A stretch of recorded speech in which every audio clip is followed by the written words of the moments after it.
in English, you would say it's a big time suck. Is there a dirty word for that? You waste a lot of time on Facebook. In terms of the global power of Facebook, 70 languages, 75% of the users are outside of the US. So, the number of active users on Twitter, 645 million. 135,000 will sign up every day. You will be part of that figure today. 58 million tweets a day. 9,100 a second. So just as I'm talking, some 9,100 people have tweeted. In Afghanistan, more than 2 million people have access to the internet. It's not a large number if the population of the country is 30 million, but it is growing as connectivity gets better, as the prices come down, and as people like you, the younger people, start using it more and more. Obviously, Afghan youth are the biggest users of it. The statistics from the telecommunication ministry say that 800,000 Afghans have Facebook accounts, and 600,000 use them regularly. Those are big numbers. No newspaper has anywhere near that number of readers. Since Afghanistan has historically not had a way of sharing information, having social media has really changed the landscape. Everyone talks now about the elections and how people were motivated to go out and vote, and fraud was pointed out on the election. Social media has emerged as a significant platform in this country. So, given the power of it, there need to be rules, there need to be guidelines of things for you to think about when you are using social media. Rule number 1 is to favor judgment over speed. This means to actually think about what it is you're going to post or tweet or send over Instagram. Think about the power of what you have to say and how someone could potentially be hurt by it. I'm going to tell you about the case of Socail Media, 22 years old. In March of 2013, he was a student at Brown University. I'm sure he's the age of many of you in this room. He was depressed. He left school. He didn't tell his parents. No one knew where he went. His family was really, really worried about him. His case that I'm going to tell you about can show exactly how tragedy can occur when journalism and social media don't use empathy. They lack ethics, they lack humanity. They're just interested in speed, just interested in getting the information out, not thinking about who will be hurt. So his family did what a lot of people would do. They set up a Facebook page. Help us find Socail. They had a picture with him and his brother and his sister, and it got a lot of attention. It's a very good university that he was going to, and his case, the fact that he was missing, got a lot of people very interested. At about the same time that Socail went missing, there was a bombing in Boston. It's called the Boston Marathon bombing. This was April 15, 2013. Socail had been missing a month. 2 bombs exploded at the finish line of this 26-mile long race. The Boston Marathon, how many of you have heard of the Boston Marathon? It's the most famous running race we have in America, and usually Kenyans win. But anyway, on this day, 2 bombs went off. 3 people died and 264 were severely injured. This is a picture of some of the volunteers, people who were immediately jumped in to try to save and help the people who've been injured by the bombs. So I want to emphasize a huge story in America. Who did this? Who did this horrible thing? Of course, in America, after 9/11, instantly we are thinking terrorists. Something bad happened. Terrorists must have done it. About the same time, the family sent out this picture of Socail. Nice kid, nice smile. 3 days after the bombing, the FBI, which is the top law enforcement agency in the US, the people who their job was to find out who did this. So they sent out this picture, and it's probably difficult for you to see, but the picture was also not so clear when the FBI sent it out because it was taken from a surveillance camera. This is a picture of the real suspect. There were 2 suspects. This was suspect number 2. Everything? Okay. Enter Reddit. How many of you have ever heard of Reddit? Reddit is a social media site that calls itself the front page of the internet. This is what it looks like. It's not graphically pleasing in my book, but it connects millions and millions of people. It connects millions and millions of people worldwide. Anybody ever used Reddit? All right, one from Compassion Afghanistan. Only. This is just to give you an idea of the power of Reddit. Reddit generates more traffic than the New York Times, which is the biggest newspaper in the country and has a huge website presence. The New York Times, Fox News, and Skype all together. So about 70 million unique visitors a month. 5 billion page views. So this is a very, very powerful social media site. Reddit ran these 2 pictures, and they ran them together. On the left is suspect number 2, the man believed to be the person who blew up the bomb at the Boston Marathon. On the right is Socail Media. So Socail is now being accused of being a suspect in the Boston Marathon. They also ran these photos, and they ran them side by side. The photos went viral. What does that mean? Viral means they went crazy. They went everywhere. People retweeted them, they posted them on Facebook, they put them on Instagram. Anyway, they sent them out in emails. They went viral, they went everywhere. As soon as those photos went out, within 3 hours after the FBI released the photos, angry messages started to appear on the Help Us Find Socail Facebook page.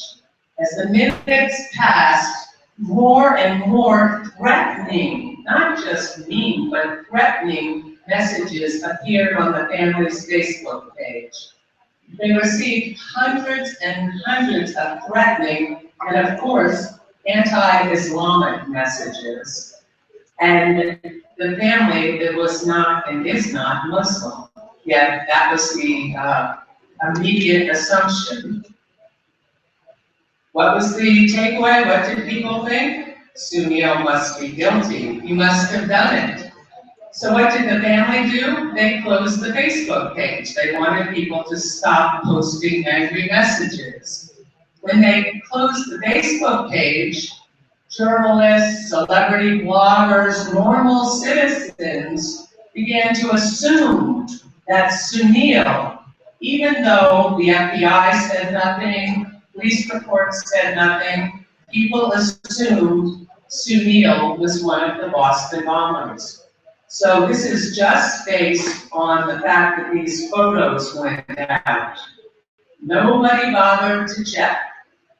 A journalist in Connecticut tweeted out, the Boston Police Department scanner has identified the name suspect number 2. In minutes, that tweet, tweet was retweeted 1,000 times. And then BuzzFeed got involved. How many of you have heard of BuzzFeed? BuzzFeed is a very news site in the US, very popular, very powerful. The reporter sent out the information about Socail to his 81,000 followers. And then he tweeted, wow, Reddit was right about the missing Brown student for the police scanner. The suspect is Socail Tripathi. So, from a missing person with a Facebook page, Socail Tripathi was now being called a terrorist. You can imagine how that hurt his family, as well as his friends. After, I would say that his fate, his identity as a terrorist was complete when a Twitter site, Your Anon News, tweeted his name to hundreds of thousands of followers. So now it was clear, done deal. Socail Tripathi was one of the suspects responsible for the Boston Marathon bombing that killed 3 people and injured 264. Only he was not. On the 23rd, this is the 8 days after the bombing, the police pulled a body out of the river. That body was Socail Tripathi's. He had killed himself. Had Socail seen the angry Facebook messages? Had he seen the thousands of tweets accusing him of the Boston bombings? Had he seen the newspaper stories blaming him for the death of 3 people? We don't know, but we do know that family was hurt, that after this happened and his body was found, that thousands of Redditors, the people who work on Reddit, the social media people, said they were sorry. They were sorry they had spread wrong information. Sorry, but sorry, it was too late for sorry. Careless social media behavior resulted in a backlash that hurt his family and brought anger and shame on the family as well. There was also another person hurt by social media in this particular case of the Boston bombing. This was a 17-year-old Moroccan man who just happened to be standing at the finish line of the race. He had hoped to run in the race that day and didn't realize that you had to register, so he was just watching. A newspaper ran his photos and he became a suspect. Again, he was the wrong guy. He got hurt by the newspaper photo, but then social media just made it worse when people passed it around that this young boy, 17 years old, was one of the suspects. Again, angry messages on his Facebook page. There's also a case recently about an Afghan teen in Sydney, Australia. His picture appeared in 2 newspapers, The Age and the Sydney Morning Herald. The family saw the picture on social media. That's how they found out that their son was being labeled a terrorist or the person responsible for a police shooting. So I tell you that because whether it's good journalism, which is my background, or advocacy for a social media cause or for an organization, the first thing you need to do is be skeptical. Ask questions. Good journalism and good online behavior involve a healthy dose of skepticism. Don't just believe it because it's on the internet. Because guess what? You've just shown that I say that there's a cesspool of incorrect, bad information on the internet. And it's our job as people to responsibly using social media to check out the information and not just pass off bad information. So that's rule number 2. Always be skeptical, especially when there's no evidence, no documentation, and no reliable source. Just because it's on Twitter does not mean it's true. Do the right thing. Check.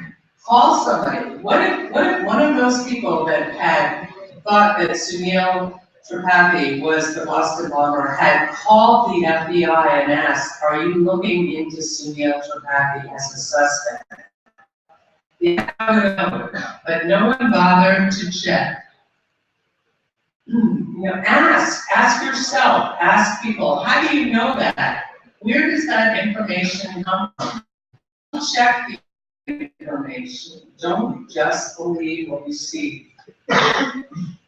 And rule number 3 is very important for people using social media at the beginning of their life in the digital world.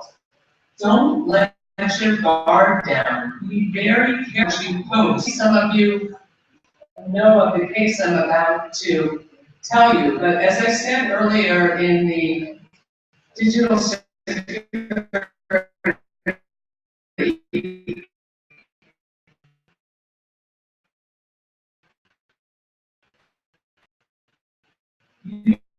you have to believe that there's no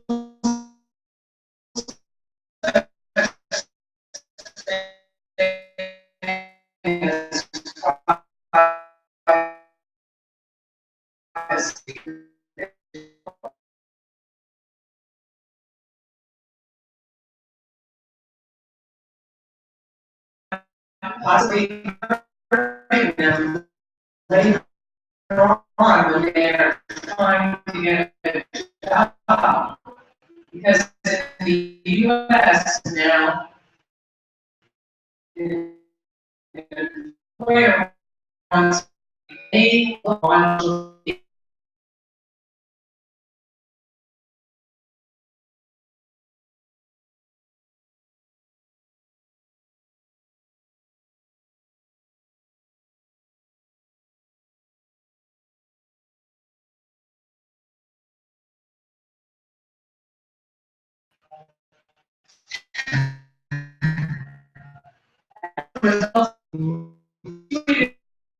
she got on a plane to go to South New York City and in South Africa from her job. Rule number 4, and this is what we call a rule of thumb. Just think about this. Don't behave in any way different